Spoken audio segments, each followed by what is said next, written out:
Dear student, let us continue the reading of the lesson in the kingdom of fools. One bright day, a thief broke into a rich merchant's house. एक दिन एक चोर एक धनी व्यापारी के घर में चोरी के उद्देश्य से घुस गया. He had made a hole in the wall and sneaked in. उसने दीवार में एक छेद बनाया और कमरे के अंदर प्रवेश कर गया. And as he was carrying out his loot, और जैसे ही वो अपने चोरी का सामान लूट कर घर के बाहर आ रहा था, the wall of the old house collapsed. जो पुराना घर था उसकी दीवार गिर गई. ऑन हिम, उसके सर पर. And killed him on the spot, और वह उसी स्थान पर मर गया. His brother ran to the king and complain. उसका भाई, चोर का भाई, राजा के पास गया और उसने उसकी शिकायत की. Your highness, Hazur, when my brother was pursuing his ancient trade.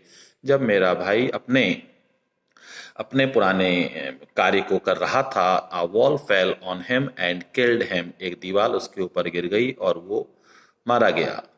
This merchant is to blame. ये व्यापारी का दोष है. He should have built a good strong wall. उसको एक अच्छी और मजबूत दीवार बनानी चाहिए थी.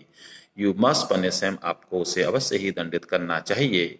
You must punish the wrongdoer and compensate the family for this injustice. आपको उस गलत व्यक्ति को दंडित करना चाहिए और इस परिवार के साथ जो अन्याय हुआ है उसकी क्षतिपूर्ति करनी चाहिए. The king said, justice will be done, don't worry. राजा ने कहा, न्याय किया जाएगा, चिंता मत करो. And at once summoned the owner of the house. और तुरंत ही राजा ने उस घर के मालिक को बुलवाया. When the merchant arrived, जब व्यापारी आया, the king questioned him. राजा ने उससे पूछा, What's your name? तुम्हारा नाम क्या है?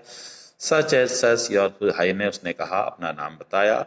Were you at home when the dead man burgled your house? उसने पूछा राजा ने, जिस समय चोर तुम्हारे घर में घुसा तुम उस समय घर पर थे. Yes, my lord, he broke in and the wall was weak. It fell on him. The accused pleads guilty.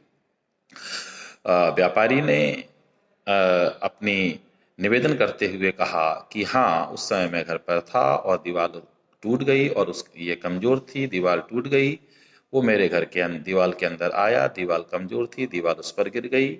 Your wall killed this man's brother. You have murdered a man. We have to punish it. राजा ने कहा, तुम्हारी दीवार ने इस व्यक्ति के भाई को मार डाला है. तुमने एक व्यक्ति की हत्या की है. We have to punish you. हम तुम्हें दंडित करेंगे. Lord, said the helpless merchant, I did not put up the wall. It's really the fault of the man who built the wall. व्यापारी ने कहा, हुजूर, मैंने उस दीवार को नहीं बनाया. ये तो उस व्यक्ति का दोष है जिसने इस दीवार को बनाया है. उसने इस दीवार को अच्छी प्रकार से नहीं बनाया. आपको उसे दंडित करना चाहिए. Who is that? राजा ने पूछा, वो कौन व्यक्ति है? My lord, this was built in my father's time. उसने कहा, हुजूर, ये दीवार मेरे पिता के समय पर बनाई गई थी. I know the man. मैं उस व्यक्ति को जानता हूँ. He is an old man. वह एक 5 मिनट बाद. He is an old man now. वह वृद्ध व्यक्ति हो चुका है. He lives nearby. वो पास में ही रहता है. The king sent out messengers to bring in the bricklayer who had built the wall. राजा ने अपने संदेशवाहकों को भेजा कि वो उस राजमिस्त्री को लेकर आए जिसने उस दीवार को बनाया था. They brought him tied hand and foot. और उसके जो दूत थे वो उस राजमिस्त्री के हाथ पांव बांधकर उसको ले आए. You there, did you build this man's wall in his father's time? राजा ने पूछा, क्या तुम ही वो व्यक्ति है वो जिसने इस व्यक्ति के पिता के समय उस दीवार का निर्माण किया था? Yes, my lord, I did. उस व्यक्ति राजमिस्त्री ने कहा, हाँ हुजूर, ये काम मैंने ही किया है. इस दीवार को मैंने ही बनाया है. What kind of a wall is this that you built? तुमने ये किस प्रकार की दीवार बनाई है? It has fallen on a poor man and killed him.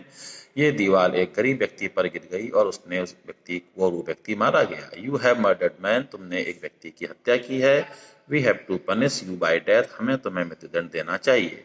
Before the king could order the execution, इससे पहले कि राजा अपनी आज्ञा का पालन करवा पाता, the poor bricklayer pleaded. उस गरीब राजमिस्त्री ने विनती की, please listen to me before you give your order. कृपया अपना आदेश देने से पहले मेरी बात सुनिए। It's true I build this wall and it was no good. ये बात सच है कि मैंने इस दीवार को बनाया है और ये दीवार अच्छी नहीं थी। But this was because my mind was not on it. लेकिन ये ऐसा इसलिए हुआ क्योंकि मेरा मन जो था वो काम पर नहीं लग रहा था।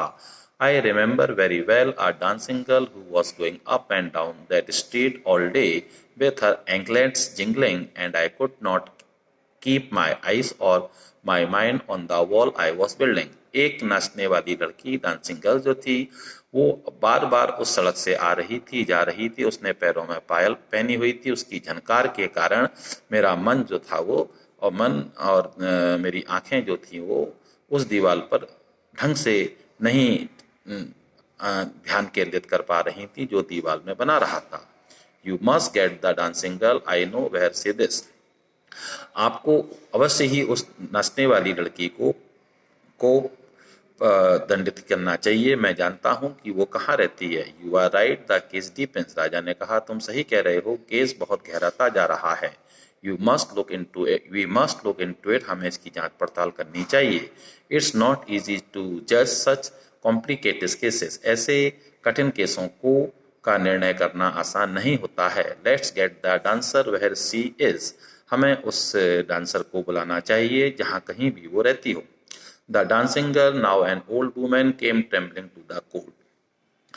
वो नाचने वाली लड़की जो अब वृद्ध हो चुकी थी वो कांपते हुए अदालत में आई। Did you walk up and down that street many years ago while this poor man was building a wall, did you see him? राजा ने कहा कि क्या बहुत साल पहले जब ये गरीब व्यक्ति इस दीवार को बना रहा था तो क्या तुम दिन भर उस सड़क पर बार बार आ जा रही थी या नहीं? डिड यू सी हिम, क्या तुमने उस व्यक्ति को देखा था? Yes my lord, I remember it very well. Dancer लड़की ने कहा, हाँ हुजूर, मुझे यह बात अच्छी प्रकार से याद है। So you did walk up down with your ankles jingling. इसलिए तुम पायल को झनकाते हुए बार बार सड़क से आ रही थी और जा रही थी। यू वर यंग, तुम उस समय युवा थी। एंड यू डिस्ट्रैक्टेड हिम, और तुमने इस राजमिस्त्री का ध्यान भंग किया। सो ही बिल्ट अ बैड वॉल, इसलिए उसने गलत दीवार का निर्माण किया। इट हैज फॉलन और a poor burglar and killed him. ये दीवार एक गरीब चोर के ऊपर गिर गई और वो मारा गया। You have killed an innocent man, तुमने एक निर्दोष व्यक्ति की हत्या कर दी है। You will have to be punished, तुम्हें दंडित किया जाना पड़ेगा।